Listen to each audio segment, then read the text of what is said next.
اعوذ باللہ من الشیطان الرجیم بسم اللہ الرحمن الرحیم۔ جماعت پنجم، مضمون اردو۔ اور پیارے بچوں، میں آپ کی گوہر میم ہوں۔ چلیے بچوں، ہم اپنا موضوع جو آج کا ہمیں نیا ٹاپک ہے دوستی، جس کا نام ہے، وہی شروع کرتے ہیں۔ بچوں دیکھیے، یہاں پہ کتاب آپ نے کھولی ہوگی انشاءاللہ، اور یہاں پہ اوپر یہ پکچر بنائی ہے، تصویر ہے جس میں دو بچوں کی تصویر دکھائی گئی ہے، اور اوپر کچھ الفاظ لکھے ہیں۔ پھولے نہ سمانا، اس کے معنی ہیں بہت خوش ہونا۔ ایک جان دو قالب، یعنی کہ یہ گہرے دوست ہیں۔ تفریح من سیر، اور صحت افزا مقام، صحت افزا جو ہماری صحت کے لیے اچھا ہوتا ہے، جو ایک جگہ ہوتی ہے صحت افزا مقام، جگہ نہیں ہے، صحت افزا کا معنی ہے کہ جو صحت کے لیے ٹھیک ہے، صحت کے موافق ہو۔ بچوں، ہمارا ٹاپک ہے دوستی۔ سب سے پہلے میں اس کی لاؤڈ ریڈنگ کروں گی۔ احمد اور ندیم بچپن کے دوست تھے، دونوں ہم جماعت تھے اور ایک ہی اسکول میں پڑھتے تھے۔ دونوں کے گھر پاس پاس تھے۔ اسکول بھی ایک ساتھ جاتے تھے۔ پڑھائی ہو یا کھیل کود، دونوں ساتھ ساتھ نظر آتے تھے۔ وقت گزارنے کے ساتھ ساتھ ان کی دوستی گہری ہوتی گئی۔ گرمی کے دن تھے، اسکول میں ایکسکرشن کا پروگرام بنا۔ بچوں کو جب اس کی اطلاع ملی تو وہ خوشی سے پھولے نہ سمائے۔ پکنک کی تیاریاں زور و شور سے شروع ہوئی۔ لڑکوں نے اپنی الگ ٹولیاں بنا لی۔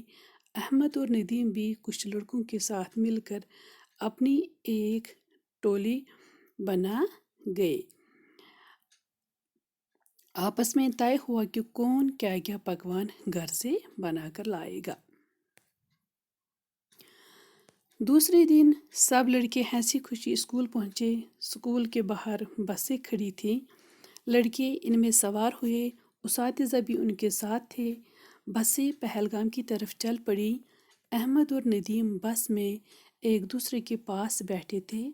دونوں بہت خوش تھے، پہلی بار ایک ساتھ شہر سے دور تفریح کے لیے جا رہے تھے۔ بس میں دوسرے بچوں کی طرح وہ بھی آپس میں ہنس کھیل رہے تھے، ایک دوسرے کو لطیفے سنا رہے تھے، گا رہے تھے۔ چند گھنٹوں میں وہ پہلگام پہنچ گئے۔ پہلگام کشمیر کا ایک صحت افزا مقام ہے۔ اپنی خوبصورتی اور آب و ہوا کی وجہ سے یہ دنیا بھر میں مشہور ہے۔ احمد اور ندیم نے پہلگام کے بارے میں پہلے سنا تو تھا، لیکن آج پہلی بار وہ اپنی آنکھوں سے دیکھ رہے تھے۔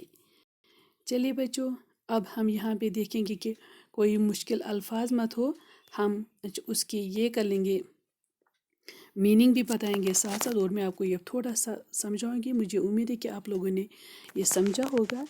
کہتے ہیں کہ یہ جو آپ اوپر تصویر دیکھ رہے ہیں، اس میں دو بچوں کی فوٹو آئی ہے، یہ ایک ہے احمد، ایک ہے ندیم۔ تو یہ دونوں بچپن کے دوست ہیں، یعنی کہ جب یہ چھوٹے تھے تبھی سے ان کی دوستی ہو گئی ہے۔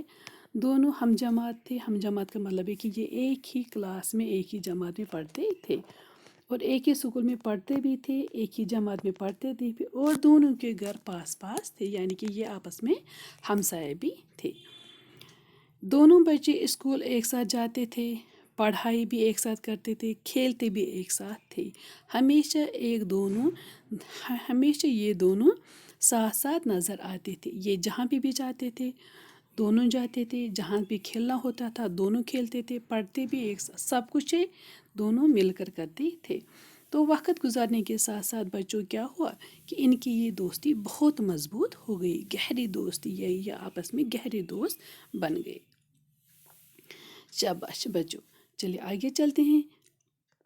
بچوں، گرمی کے دن تھے اور اسکول میں ہر بچہ چاہتا تھا ہم ایکسکرشن جائے، تو انہوں نے اپنے ٹیچر سے کہا تھا کہ ہمیں ایکسکرشن لے جائے۔ تو آخرکار اسکول نے ایکسکرشن جانے کا پروگرام بنا لیا۔ تو بچوں کو جب اس کی اطلاع دے دی کہ آپ کو کل کل پکنک جانا ہے، ایکسکرشن جانا ہے، تو بچے خوشی سے پھولے نہ سمائے۔ پھولے نہ سمائے کا مطلب ہے کہ بچے بہت زیادہ خوش ہوئے، اور سارے بچے آئے اور انہوں نے الگ الگ ٹولیاں بنانا شروع کی۔ انہوں نے وہ چٹس بنا لی اور ان پہ لکھ کے رکھا کہ کون بچہ کیا لائے گا ساتھ، کس بچے کو مطلب کون سا کھانا ہم رکھیں گے، کون سا سلونا، کون سا پکوان رکھیں گے، اور کس بچے کو کون کون سی چیز اپنے ساتھ لانی ہے۔ تو تمام بچوں نے اپنی اپنی الگ ٹولیاں بنا لی، اپنے اپنے گروپس بنا لیے، اور احمد اور ندیم بھی انہوں نے بھی کچھ دوسرے بچوں کے ساتھ مل کر اپنا ایک الگ گروپ بنا لے، اپنی ایک الگ ٹولی بنا لی، اور ہر ایک بچے کو دے دیا کہ آپ کیا کیا پکوان لاؤ گے۔ تو اس طرح سے سارے بچوں نے اپنی اپنی ٹولیاں بنا لی۔ تو دوسرے دن بچوں کیا ہوا، دیکھیے یہاں پہ بھی اس تصویر میں یہاں پہ دکھایا گیا ہے کہ بس آئی ہے، اسکول کے سامنے بس کھڑی ہے، اور بچے خوشی خوشی اس بس میں داخل ہونے والے ہیں۔ تو دوسرے دن بچے سارے مطلب ہنسی خوشی اسکول پہنچے، اور جب انہوں نے وہاں پہ بس دیکھی تو یہ بہت زیادہ خوش ہوئے۔ تو ٹیچرس نے اب کیا کیا، اب اساتذہ کرام بھی ان کے ساتھ، انہوں نے بچوں کو آرام سے گاڑی میں بٹھائے، ان کے لنچ سب کچھ لنچ باکسز بھی اٹھائے، ان کو اسکول مطلب اس بس میں رکھ لیا، اور بچوں کو آرام سے لائن میں لے جا کر بس میں سوار کر دیا، اور بس پہلگام کی طرف چل پڑی۔ احمد اور ندیم چونکہ یہ دوست تھے، یہ بس میں بھی ایک ہی سیٹ مطلب پاس پاس بیٹھ گئے۔ یہ دونوں خوش تھے، سارے بچے، یہ پوری جو بچوں کی بس تھی یہ سارے بچے خوش تھے۔ تو اویسلی یہ دونوں ندیم اور احمد یہ بھی بہت ہی خوش تھے، کیونکہ سارے بچے پہلی بار اپنے گھر سے اتنا دور، اپنے شہر سے اتنا دور کس سیر کی جگہ پہ جا رہے تھے، سیر و تفریح کے لیے جا رہے تھے۔ تو بس میں دوسرے بچوں کی طرح یہ احمد اور ندیم بھی آپس میں باتیں کر رہے تھے، آپس میں ہنسی مذاق کر رہے تھے، بہت ہی خوش تھے بچے۔ کوئی کسی کو لطیفے سنا رہا تھا، کچھ بچے گانا گا رہے تھے، کوئی مطلب کچھ دعا پڑھ رہا تھا، تو یعنی کہ بچے بہت ہی خوش تھے، اور یہ منتظر تھے کہ کب ہم پہلگام پہنچ جائے۔ آخر کار وہ گھڑی آ پہنچی کہ یہ لوگ پہلگام پہنچ گئے۔ چند گھنٹے ان کو لگ گئے پہلگام کا سفر طے کرنے میں، تو بالآخر وہ پہلگام پہنچ گئے۔ ہاں بچوں، پہلگام ضلع اسلام آباد میں ایک جگہ کا نام ہے، جو ایک وادی ہے، اور خوبصورت وادی جو پہاڑوں کے بیچ میں ایک وادی ہے، وہاں پہلگام میں ایک بہت ہی خوبصورت دریا بہتا ہے جس کا نام ہے لیدر۔ تو یہ پہلگام پہنچ گئے۔ ہاں بچوں، یہ کشمیر کا ایک صحت افزا مقام ہے۔ یہ پہلگام اب اپنی خوبصورتی کی وجہ سے اور اپنی آب و ہوا کی وجہ سے پورے دنیا میں مشہور ہے۔ شاباش بچوں۔ کہتے ہیں کہ جو یہ احمد اور ندیم تھا، انہوں نے تو پہلے زبانی سنا تھا پہلگام کے بارے میں، لیکن آج تو یہ پہلی بار اپنی آنکھوں سے پہلگام کو دیکھ رہے تھے۔ بچوں، آج کا سبق اتنا ہی، کل پھر ملیں گے، اور جب تک کے لیے اجازت دیجیے، اللہ حافظ۔